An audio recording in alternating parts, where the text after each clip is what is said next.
Hello, beautiful people. Welcome back to Coding Tricks by Swetha. So ఇవాళ వీడియోలో మనం సెల్ని ఎలా ప్రొటెక్ట్ చేయాలో డేటాని ఎలా ప్రొటెక్ట్ చేయాలి అనేది చూద్దాం.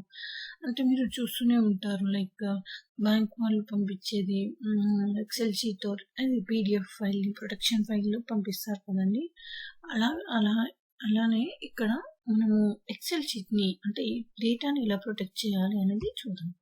సో చూడండి, నేను మొత్తం సెల్స్ అన్నిటిని ప్రొటెక్ట్ చేయాలనుకుంటున్నాను. అలాంటప్పుడు ఏం చేయాలని అంటే నేను సెల్స్ని సెలెక్ట్ చేసేసాను.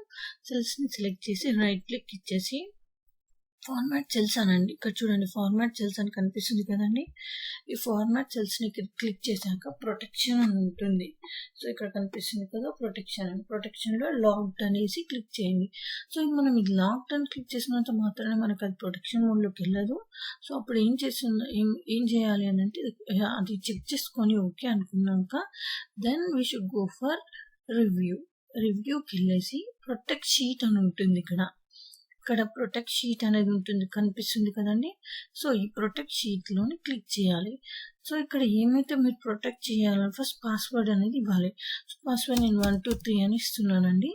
సో ఇక్కడ ఏంటి, మీరు ఏమైతే అలౌ చేయాలి అనుకుంటున్నారో యూజర్స్కి select locked cells, select unlocked cells, format cells, ఇవన్నీ మీరు అలౌ చేయాలి అని అనుకుంటే, ఏదైతే అలౌ చేయాలి అనుకుంటే అది అలౌ చేసుకోవచ్చు. సో ఫస్ట్ నేను సెలెక్ట్ లాక్డ్ సెల్స్ని అలౌ చేస్తున్నాను. Locked cells, unlocked cells. So చూద్దాం, నేను ఇది మళ్ళీ రీఎంటర్ పాస్వర్డ్ అని ఇచ్చాను. సో పాస్వర్డ్ మళ్ళీ మీరు రీఎంటర్ చేయాలి. అండ్ దెన్ చూడండి, ఇప్పుడు నేను ఇక్కడ ఇన్సర్ట్ చేయాలనుకుంటున్నాను. నేను ఏంటి లైక్ ఒక రోని కానీ ఒక కాలమ్ని కానీ ఇన్సర్ట్ చేయాలనుకుంటున్నాను. మీకు ఇక్కడ కనిపిస్తుంది చూడండి, ఏమీ మనకి ఆప్షన్ అనేది లేదు, ఇన్సర్ట్ అనేది లేదు. ఇన్సర్ట్ కానీ డిలీట్ కానీ ఏ ఆప్షన్ లేదు. ఎందుకు అని అంటే మనకి అక్కడ ప్రొటెక్షన్లో అక్కడ మనం అలౌ చేయలేదు. సో చూడండి, మళ్ళీ అన్ప్రొటెక్ట్ చేసేస్తే అలౌ చేస్తుంది. ఇప్పుడు అన్ప్రొటెక్ట్ చేసినాం కదా. సో అన్ప్రొటెక్ట్ చేశాక మనం రోని కానీ కాలం కానీ ఇన్సర్ట్ చేసుకోవచ్చు. ఈ విధంగా ఇన్సర్ట్ అంటే ఇన్సర్ట్ అయిపోతుంది. అలానే మళ్ళీ ఇంకా చూడండి, ఇంకా వేరే ఆప్షన్స్ కూడా చూపిస్తాము.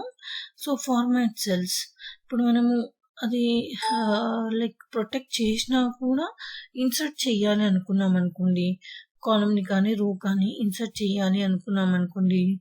సో నేను ప్రొటెక్ట్ చేసినాను సెల్, ఇప్పుడు నేను ఆల్రెడీ ప్రొటెక్షన్లో ఉంది. ప్రొటెక్ట్ చేసినా కూడా నేను రోని కానీ కాలమ్ని కానీ ఇన్సర్ట్ చేయాలి, యూజర్కి ఛాన్స్ ఇవ్వాలి అని అనుకుంటే అప్పుడు ఏం చేస్తున్నాను, నేను ఆప్షన్ని అలౌ చేస్తున్నాను. అంటే ఇప్పుడు ఈ డేటాని కదిలించలేము, డేటాని చేంజ్ చేయలేము, బట్ రోని కానీ కాలమ్ని కానీ మనం ఇన్సర్ట్ చేసుకోవచ్చు. ఐ థింక్ ఆమెకు అర్థమైంది డిఫరెన్స్. ఇంతకుముందు ప్రొటెక్షన్లో ఉంటే మనకి ఆప్షన్ అనేది ఇవ్వలేదు కాబట్టి అలౌ చేయలేదు.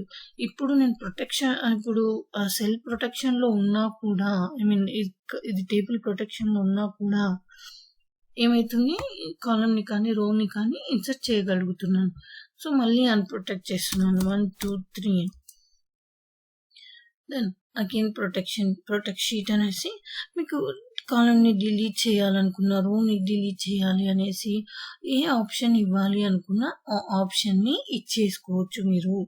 అంటే ఈవెన్ దో షీట్ అనేది ప్రొటెక్షన్లో ఉన్నా కూడా మీరు ఈ ఆప్షన్స్ని ఏదైతే ఇవ్వాలి అనుకుంటున్నారో యూజర్కి ఆ ఆప్షన్స్ని అలౌ చేయొచ్చు అని దీని అర్థం. అంటే ప్రొటెక్ట్ చేసేసి ఇవి అలౌ చేసారు అనుకోండి, అప్పుడు యూజర్ అనే వాళ్ళు ఏదైనా చేయొచ్చు. ఇక్కడ లైక్ ఇన్సర్ట్ కానీ డిలీట్ కానీ ఏదైనా చేయొచ్చు. ఇదండి సెల్ ప్రొటెక్షన్ గురించి చూసాం కదా. Sheet protection and cell protection కానీ ఈ విధంగా చేసుకోవచ్చు అండి. So that's all for this video. I hope you enjoyed this video. Please like, share and subscribe. Thank you. Bye-bye.